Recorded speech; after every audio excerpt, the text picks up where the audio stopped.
Ini benar-benar gratis, Dok. Lala mendapatkan durian runtuh semenjak dia putus dari Rafa, bos tak jadi potong gaji, bahkan membeli kembali tas kesayangannya. Sekarang, berita dari dokter lelaki di hadapannya, membuatnya ingin kayang 3 hari 3 malam tanpa jeda. Benar, Nyonya, dokter tersenyum. Seluruh perawatan dan pengobatan Ibu Rahmi sudah mendapatkan subsidi. Ibu Rahmi akan dapat penanganan yang terbaik dari rumah sakit kami tanpa ketentuan batasan waktu. Terima kasih, Dok. Lala lupa, dia saking senangnya, sampai mencium punggung tangan dokter tampan itu. Padahal, dokter tersebut selalu melirik ke arah lain, mungkin saja ada istri di sekiranya karena mendadak, raut wajah dokter tampak cemas bahkan pias. Maaf, Dok. Hehe, saking senengnya saya kelepasan. Nggak apa-apa. Dokter segera ngeluyur sebelum Lala lebih brutal lagi. Bukan apa-apa, masalahnya dia sudah ditunggu oleh Bos Sky di sudut tempat. Bos Sky pasti marah karena Lala refleks mencium tangannya. Bisa dilihat dari rahang yang terangkat sangat tegas. Bahkan mengayunkan tongkat besinya mengenai tangannya. Pak, teriaknya lalu mengibaskan tangannya sambil meringis. Setimpal dengan ciuman, Lala, Sky menajamkan tatapannya. Maaf, tapi Nyonya refleks. Aku kan sudah bilang, aku suruh kamu diwakili dokter perempuan. Dokter itu menyengir tak nyaman, dia bukan tak mau menurut. Tapi memang, dokter di RS ini kebanyakan lelaki. Cuci tanganmu dengan disinfektan, jangan sampai ada bekas Lala di tubuhmu. Sky ngeluyur pergi, sementara Dominic menepuk punggung sang dokter. Sabar, semoga harimu baik. Selagi Pak Sky di sini, tidak akan ada hari baik sama sekali. Lala Carmela, wanita itu mulai beranjak dari kesakitan yang kemarin. Lala sudah mulai beraktivitas seperti biasa. Lala tak perlu memikirkan biaya terapi atau lain sebagainya. Itulah sebabnya, perempuan itu bisa memanjakan diri dengan gajinya. Hari ini, Lala mendatangi salon. Rahmi juga diajak karena kegiatan ini salah satu permintaan Rahmi agar sesekali Lala pergi ke salon untuk merias dirinya. Rambut Lala dikeriting ikal bergelombang, tatanannya menggemaskan. Baju pun Lala sesuaikan dengan rambutnya. Rahmi sampai pangling. Neng, kamu cantik sekali. Biasanya cantik, tapi kali ini terlihat lebih segar. Hihi, ibu lebih cantik dari Neng. Lala peluk Rahmi. Ia bersyukur karena akhir-akhir ini Rahmi terlihat lebih baik. Lala punya kejutan untuk Rahmi, makanya dia harus ambil itu sendiri di kasir. Sus, temani ibu dulu ya. Nanti, saya susul kalian. Iya, Nyonya. Suster memapah Rahmi, tapi karena baru sebentar sudah mengeluh, suster usul agar Rahmi duduk saja di kursi roda. Baru setengah perjalanan didorong, Rahmi sudah menjumpai seseorang yang sangat dikenal sedari dulu. Rafa menggandeng tangan gadis SMA, dan parahnya mereka bergelayutan. Pantas jika kemarin, Lala bilang, Lala dan Rafa tidak bisa menikah, jadi ini alasannya. Kamu kok di sini sama cewek lain? Rahmi berikan teguran langsung, di mana Rafa tampak gelagapan di depannya. Bu, dia siapa Om? Gadis cantik dengan kuncir dua itu bertanya. Bukan siapa-siapa, Rafa tak ingin akui dan hubungan mereka akan berakhir. Loh, tawa sama Rahmi, jadi ini, alasan, Neng, nggak mau nikah. Kamu selingkuh, Bu, kamu salah orang. Gadis itu nyolot karena kesal. Om Rafa ini pacar saya. Dia pacar anak saya, paham? Gadis itu tergelak. Bu, mana ada sih sekelas owner cafe, mertuanya macam ibu. Astagfirullah, Rahmi mengelus dada, dan suster sempat membujuk untuk pergi saja daripada Rahmi emosi. Rafa, istighfar. Rafa tersenyum ramah. Ibu salah orang, saya nggak kenal Lala. Astagfirullah, Rafa. Rahmi sama sekali tak habis pikir, dulu Rafa anak yang baik, penurut bahkan bicaranya lembut. Ternyata kesuksesan mampu merubah segalanya. Bu, Lala baru tiba, lalu menatap tajam pada Rafa yang menatapnya dari atas hingga bawah dengan bibir yang perlahan tersenyum. Sayang, Rafa pangling dengan penampilan mewah Lala Carmela. Kamu cantik banget. Lala tak menggubris, wanita itu membetulkan duduk Rahmi lalu tersenyum. Bu, ibu duluan sama suster, ya. Tapi Lala masih perlu bicara sama Rafa. Ulah hayang balikan, Rahmi berikan ultimatum keras. Dan Lala tertawa, sebelum dia menitipkan Rahmi pada suster kembali. Lala menatap Rafa yang terpana pada penampilan segar Lala. Lebih tidak kaku, karena sudah cukup mengikuti outfit zaman yang sedang berjalan. Bahkan, Rafa rela ditampar sugar baby miliknya karena mengaku jika Lala adalah kekasihnya. Padahal, sebelumnya Rafa tak mengaku mengenal Lala. Ini loh yang aku butuh dari kamu, kamu tampil cantik, fresh, enak dilihat, kamu kan punya penghasilan cukup, tapi selama ini kamu tuh kurang memperhatikan tatanan rambut dan riasan. Pakaian mahal dan makeup mahal tidak akan menyala ketika si pemakai tidak bisa mempresentasikannya. Lala tadinya ingin mengucapkan terima kasih, atau setidaknya ingin menanyakan soal uang pembayaran rumah sakit 1 bulan lalu, tapi setelah mendengar ejekan Rafa dia urung. Lala ngeluyur, walau tak begitu mudah setelah Rafa menariknya. Kamu sudah jadian sama bos kamu. Dilihat dari cara Lala berdandan, sepertinya Lala sudah bukan lagi simpanan. Mungkin saja sudah menjadi calon istri. Rafa semakin kesal karena Lala masih tak mau menyahutinya. Dari dulu kamu memang ada mainkan sama bos playboy kamu yang suka bikin skandal itu, hah? Aku benarkan, kamu lebih dulu mengkhianati aku. Aku nggak ada hubungan apapun dengan siapapun, paham? Sentak Lala melotot. Kamu pikir siapa yang percaya, kalau ada lelaki yang kasih kamu barang mahal tapi nggak diajak berkeringat? Rafa tertawa mengejek mantannya. Berapa tarif kamu semalam? Bodi kamu pasti dibayar mahal sama bos kamu. Lala tak ingin tersulut, Lala lebih memilih pergi bahkan berlari mengejar lift yang sudah akan tertutup, tak berapa lama seseorang ikut masuk di belakangnya. Lala menatap pria itu, Sky Rain orang yang menyakukan sebelah tangannya. Dari dongakan kepalanya, jelas itu khas Sky Rain. Entah ada angin dari mana Sky mau berjalan ke mall. Ah, Tuhan, di kantor, di pasar, di mall, mereka selalu saja bertemu.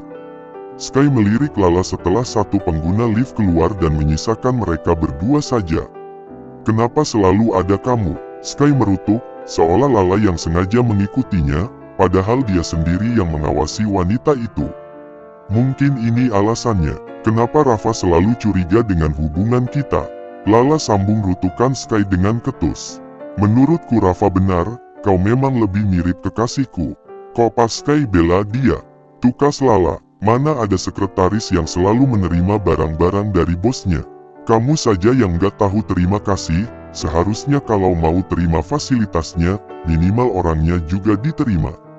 Santai jawaban Sky, tapi membuat Lala meradang. Kok jadi bahas ini? Pas Sky gak ikhlas ngasihnya. Bukannya itu barang branded buangan Nona Elis. Apapun alasannya, kalau mau terima fasilitasnya terima juga yang ngasih. Lala membuka satu persatu anting-anting yang tersemat di telinganya. Kalau nggak ikhlas, saya balikin, Pak.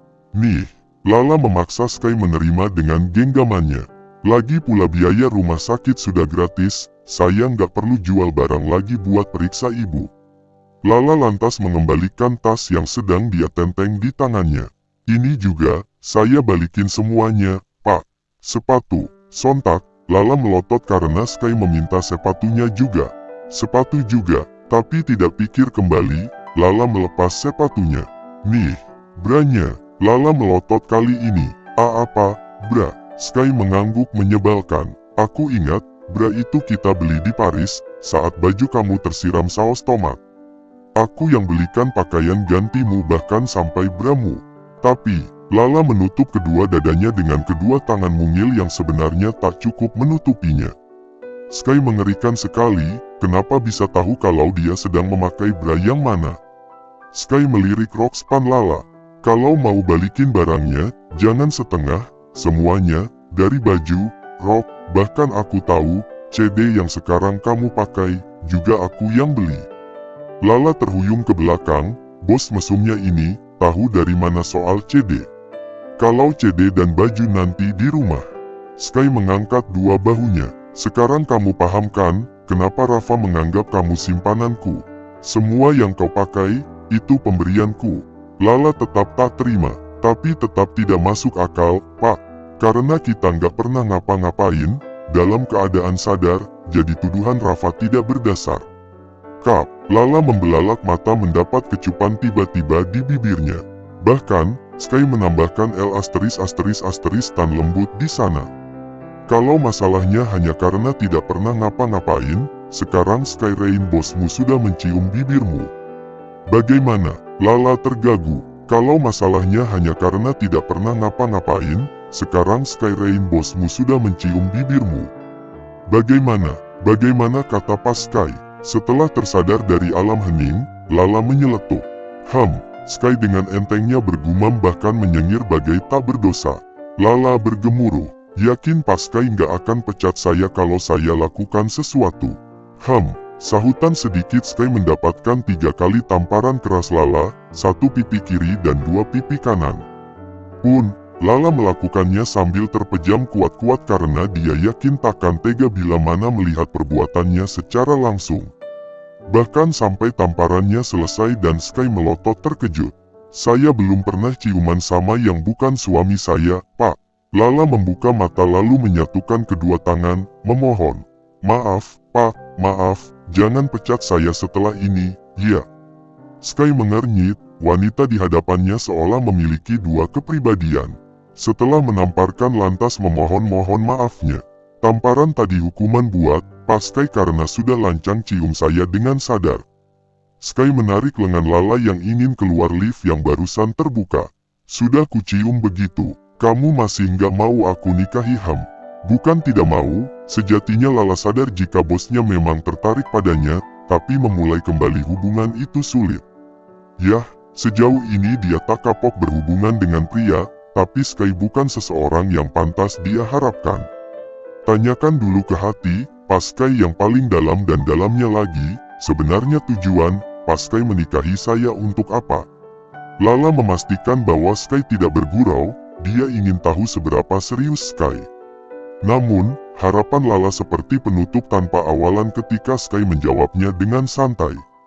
Tujuannya, ya, bercocok tanam. Lala terbengong sejenak. Hampir saja Lala lulu ucapan pria itu, akan tetapi kalimat Sky yang tadi sangat tak layak meruntuhkan kuat hatinya. Maaf, terima kasih. Lala melanjutkan langkahnya keluar dari lift. Terlihat kesal, mungkin wanita itu sudah berekspektasi cukup tinggi pada jawaban Sky. Ya Tuhan, Sky memukul mulutnya sendiri, kenapa harus bercocok tanam yang dia keluarkan? Gimana caranya merangkai kata-kata romantis? Sky menyusul keluar lift, dan seketika itu juga, lift di sisinya terbuka. Rafa tiba dan melihat kelebatan raga mantannya. Sayangnya, aksi Rafa dijegal pria yang beberapa waktu lalu mencium bibir Lala hingga mendapatkan hadiah tamparan. Mau apa kau? Sky menarik kerah belakang kemeja Rafa bersamaan dengan lipatan bibir geramnya. Sontak, Rafa menoleh dan menajamkan tatapannya pada Sky. Dia lantas terkekeh mencibir lelaki itu. Jadi bener kan, kalian main serong di belakangku?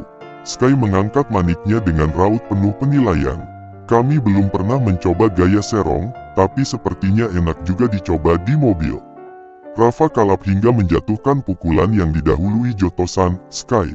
Hais, Sky menilik cincin elegannya, barusan giok hitamnya mengenai wajah Rafa.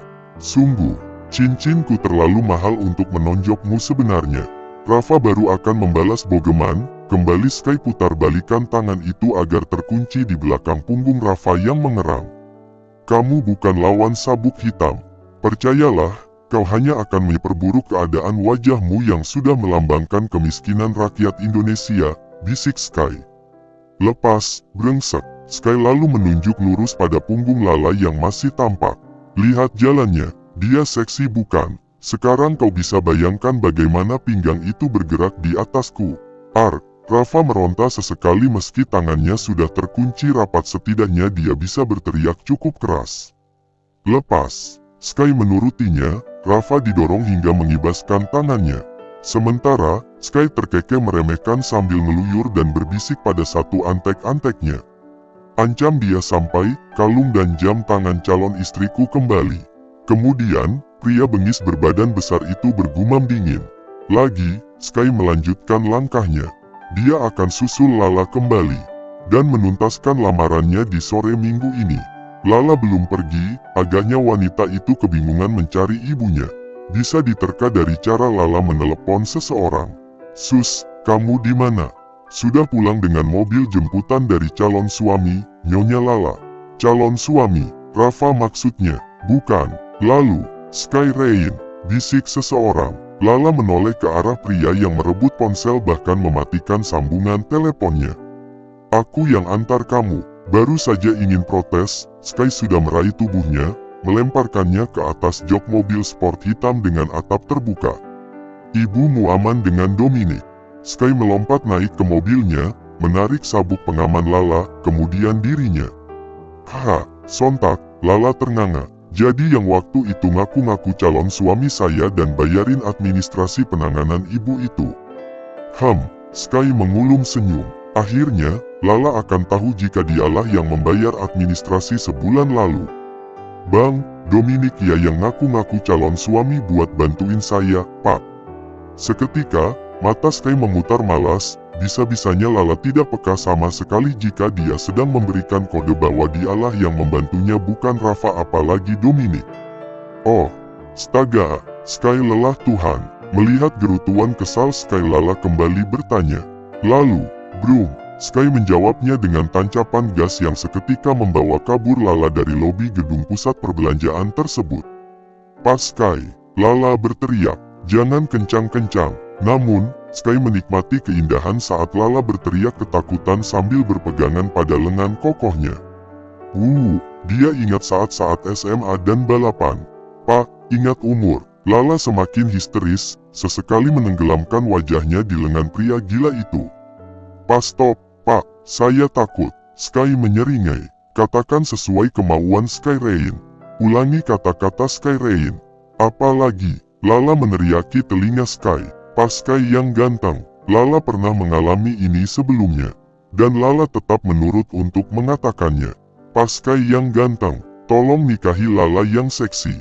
Lala berteriak karena Sky menyalip mobil dengan pepetan brutal. "Jangan bercanda dengan nyawa, Pak. Bilang kau mau terima aku," paksa Sky, dan Lala berteriak kembali saat Sky menyalip truk-truk besar dengan gaya zigzag. Asu, sopir itu mengumpat, dan Sky hanya tertawa menikmati kekacauan yang dia perbuat di jalanan kota yang baru saja masuk waktu maghrib. Pas Sky hentikan, Lala tak pernah tidak berteriak. Sky masih melaju amat sangat kencang, terkadang menyalip sesama mobil sport, kadang menyalip kendaraan besar. Sampailah mobil Sky pada arena sirkuit. Di sana Sky semakin menjadi sepi, hanya mobil miliknya yang melaju di jalur aspal hitam itu. "Pak, bilang mau apa susahnya?" paksa Sky. Sudah berbagai macam cara, kali ini Sky ingin dengan cara yang lebih ekstrim. "Will you marry me?" Sky sampai 3 kali mengatakannya, dan Lala masih belum bisa menjawabnya. "Will you marry me, Lala?" Lala tak merasa menemukan pilihan, semua sama-sama menantang maut. Hanya aspal dan singa pilihannya. Tak menerima, risikonya Lala akan terus diputar-putar di atas joknya. Menerima pun, Lala harus hidup sampai mati dengan singa gila berupa CEOX Meria Group. "Iya, Pak, saya mau." Setidaknya, Lala bisa menyudahi dahulu ketakutannya saat ini. Mendengar jawaban Lala, sontak, Sky menahan kepala wanitanya saat pengereman dilakukan. Mobil itu sedikit berputar, dan menimbulkan dengkikan rem yang cukup keras, bahkan roda-roda berasap sempat memercikkan api. "Oh Tuhan," Lala lega walau lemas, napas hanya sisa separuh. "Kita masih di dunia kan, Pak?" Sky segera meraih tangan kiri Lala yang bahkan masih belum beranjak dari soknya. Pria itu justru menyematkan selingkar cincin bertahtakan intan permata. "Cincin ini jangan sampai dilepas apapun kondisinya, paham?" Lala menatap cincin itu, sejenak keindahannya menenangkan, tapi kata-kata dan cara Sky melamarnya cukup ekstrim dan hampir membuatnya gila. Pas Sky melamar untuk memperistri, menjadikanmu tumbal pesugihan. Sky berujar dingin, bisa-bisanya Lala meragukan tujuannya melamar, jelas ia ingin menikah. "Now, you're mine," klaim Sky. Sekarang apa permintaan pertamamu setelah menjadi tunangan seorang Skyrain? Tidak muluk-muluk. Cukup sediakan saja jantung cadangan yang banyak untukku.